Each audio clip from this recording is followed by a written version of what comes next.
Hello guys, welcome back to the channel. Today we are going on a night point of view drive with this car, the new CUPRA TERRAMAR. This is the new SUV from CUPRA, and today we have the plug-in hybrid version, so the eHybrid.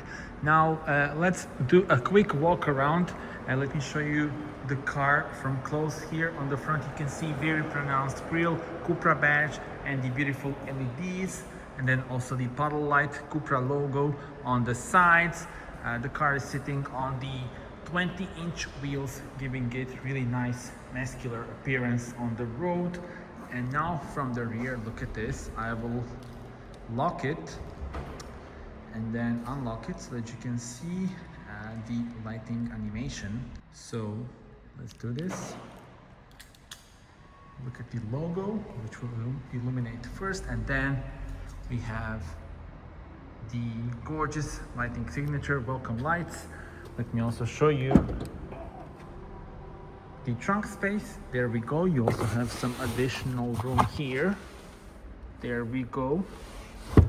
And we are ready to go on a drive.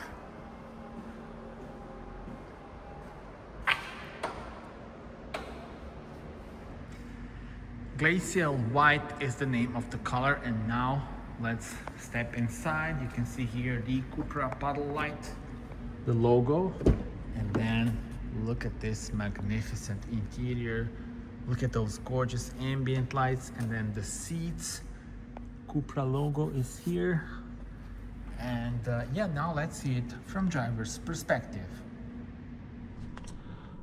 Okay then, welcome to the new CUPRA TERRAMAR. Here inside, this is your view as a driver. I will immediately start the car. You have the start engine button here on the steering wheel, which is very cool indeed.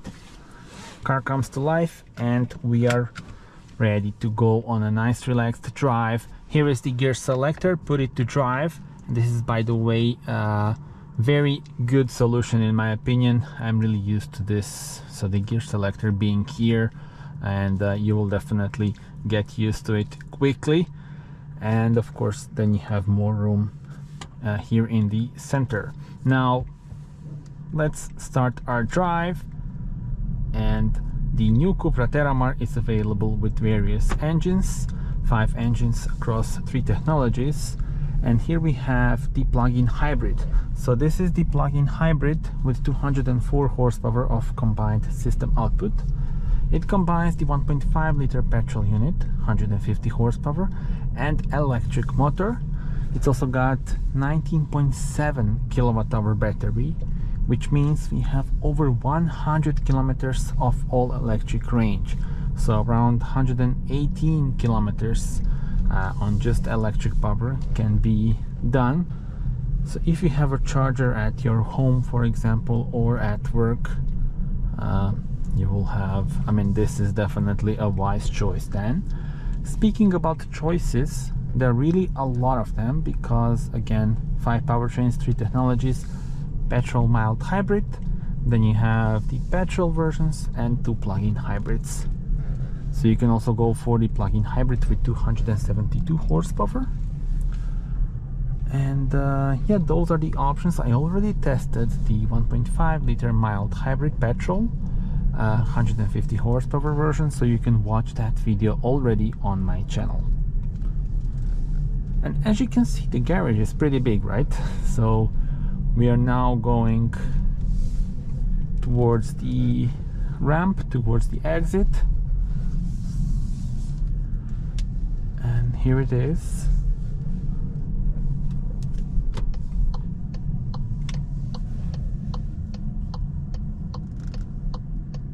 (4.50 meters, 1.9 centimeters is the length of the car. And we are now in electric mode, have electric and hybrid mode.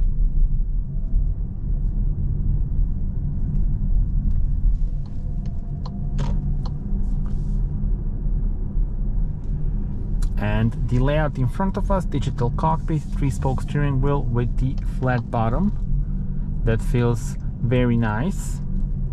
And the 12.9-inch main touchscreen with the new infotainment system.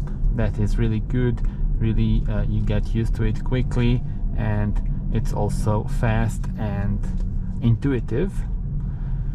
And look at those beautiful ambient lights. Now you can adjust the things that you have here on your like home screen, and for example here I can already change the colors.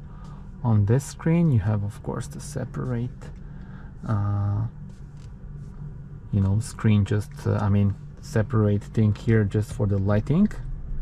But I mean, look at those ambient lights. How cool do they look?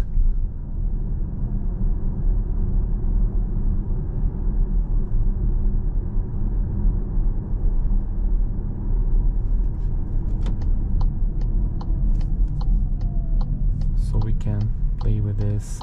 Now you can of course turn them off if you don't like them, but I will keep them on. I think they are so cool.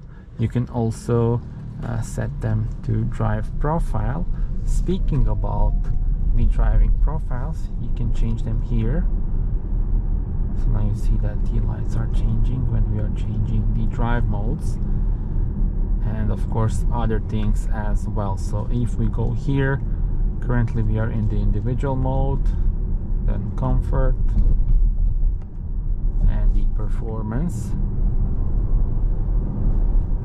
And now of course you can also hear the petrol engine kicking in, and once again combined system output is 204 horsepower. Blind spot assist, very cool feature because you have this illumination.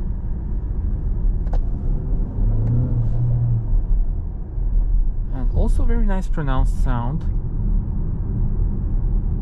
when we are in performance mode. You can also change the digital cockpit views, then you can set what you have here on the left and on the right.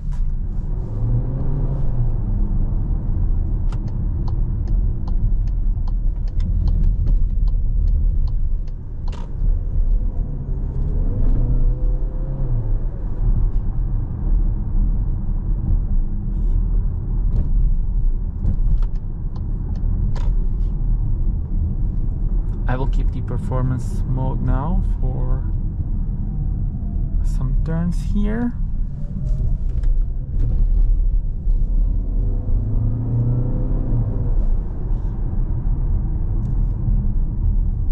Steering feels very good.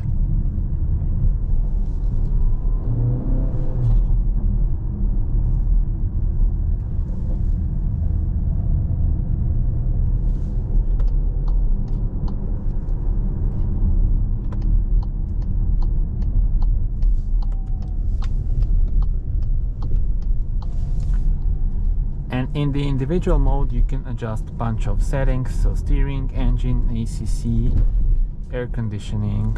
So those are the things that can be adjusted.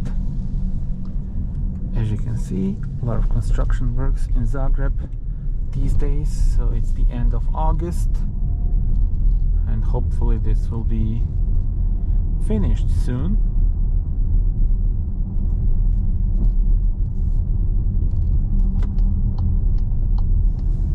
The AC controls are on touch, so you can adjust the air blower like this.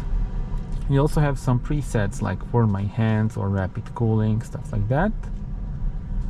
And also in order to change the temperature you do it here. So these sliders that are illuminated, so these are pretty easy to use.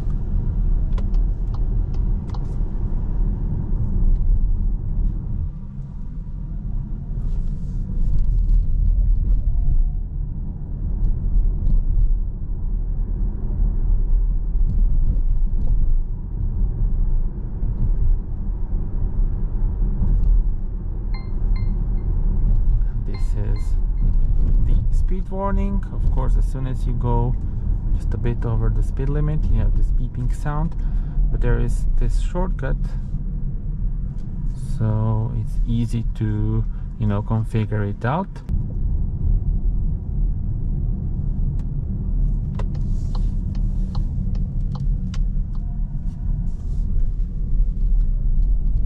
now I want to hear your thoughts. How do you like the drive in this car, and how do you like the design itself? Also, which powertrain would you choose? Thank you very much for watching this video. Do subscribe to the channel in order to see more videos like this, and also you can watch my full review during the day. That's it for now. Thank you for watching. Bye bye.